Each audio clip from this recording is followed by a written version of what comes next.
Now that I have the upper radiator shroud moved out of the way, what I decided was my next step, since I'm just working on top of the vehicle right now, instead of getting underneath it, I decided to remove the belt. Now, the belt's a fairly easy removal. I've already done it. I kept it on here just so you can see, have a better visual. But right here, there's this bolt that's 1/2 inch right here on this belt tensioner. That's what this part is right here. And you loosen that bolt, then you take your hand down here.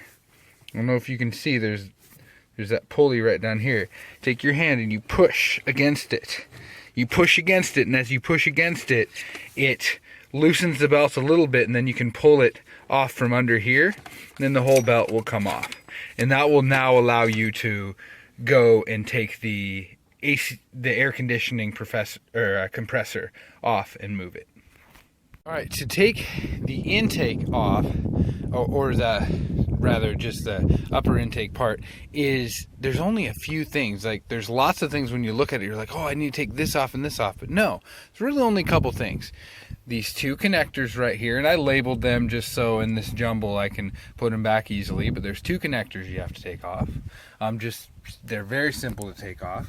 And then just one, if you can see it down here, it's hard for me to see right here as I'm videotaping it, or right down here where my finger is, right here, there is a 10 millimeter that needs to be taken off. I already took it off, and that's done.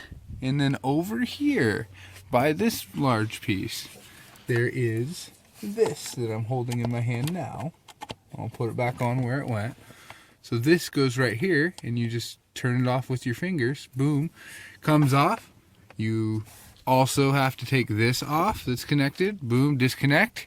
And then you just push this way and pull it up. And this whole thing will come out in one piece. So, very simple. Some jostling here and there, but very simple. And then you have a lot more room going on.